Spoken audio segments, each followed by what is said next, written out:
आज इस वीडियो में हम सीखने वाले हैं टेली प्राइम सॉफ्टवेयर के अंदर हम सेल्स के बिल की एंट्री कैसे कर सकते हैं। पिछले वाले वीडियो में हमने सीखा था कि टेली प्राइम सॉफ्टवेयर में हम परचेज के बिल की एंट्री कैसे करते हैं। तो अगर आपने वो वीडियो नहीं देखा है तो वो वीडियो आप जरूर देखें, उसका लिंक आपको वीडियो को डिस्क्रिप्शन में भी मिल जाएगा। तो इस वीडियो में हम एंट्री करने वाले हैं सेल्स के बिल की। तो ये जो बिल आप देख पा रहे हैं, इसी बिल की एंट्री हम टेली सॉफ्टवेयर में करने वाले हैं। तो सबसे पहले देखते हैं कि ये बिल हमने बनाया है और हमारी कंपनी का जो नाम है मोबाइल पॉइंट, वो हमें सबसे ऊपर की तरफ शो हो रहा है। तो हम हमारे टेली सॉफ्टवेयर के अंदर सबसे पहले हमारी कंपनी ओपन कर लेते हैं। हमारी कंपनी का नाम मोबाइल पॉइंट है, तो यहाँ से हम मोबाइल पॉइंट कंपनी पे एंटर की प्रेस करते हैं। तो हम यहाँ पे देख पा रहे हैं मोबाइल पॉइंट नाम से जो हमारी कंपनी है वो यहाँ पे ओपन हो चुकी है।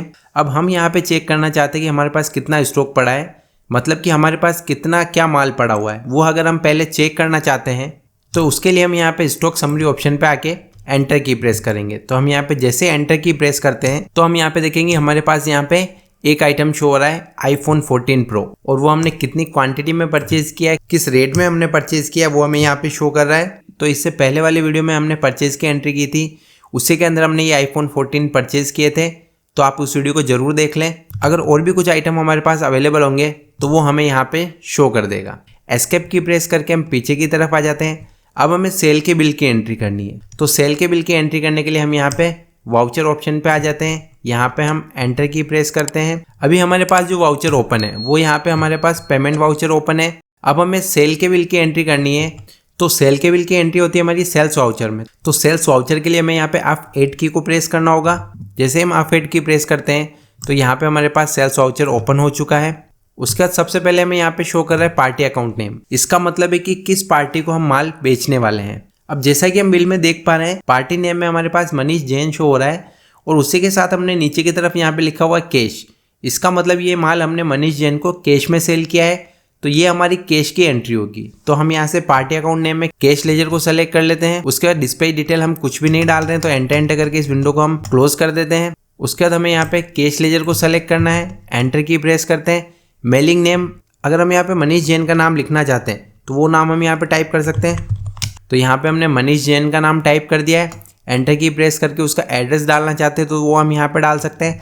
एंटर करके हम आगे की तरफ आ जाते हैं। अब मनीष जैन कहाँ का रहने वाला है, तो वो हमारे राजस्थान का रहने वाला, तो यहाँ से हम राजस्थान को सेलेक्ट कर लेते हैं।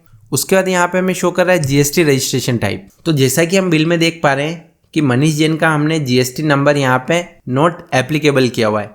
इसका मतलब ये हम किसी पर्सन को सेल कर रहे हैं तो किसी पर्सन का GST नंबर नहीं होता है। तो हम यहाँ से अनरजिस्टर्ड और कंज्यूमर वाला ऑप्शन सेलेक्ट कर लेंगे। उसके बाद हम यहाँ पे GST IN में कुछ भी नहीं डालेंगे। एंटर की प्रेस करके हम इस विंडो को एक्सेप्ट कर लेंगे।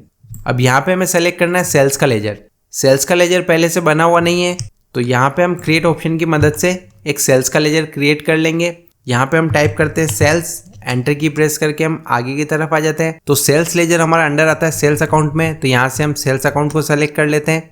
उसके बाद टाइप ऑफ लेजर में हमें यहाँ पे नॉट एप्लीकेबल रखना है।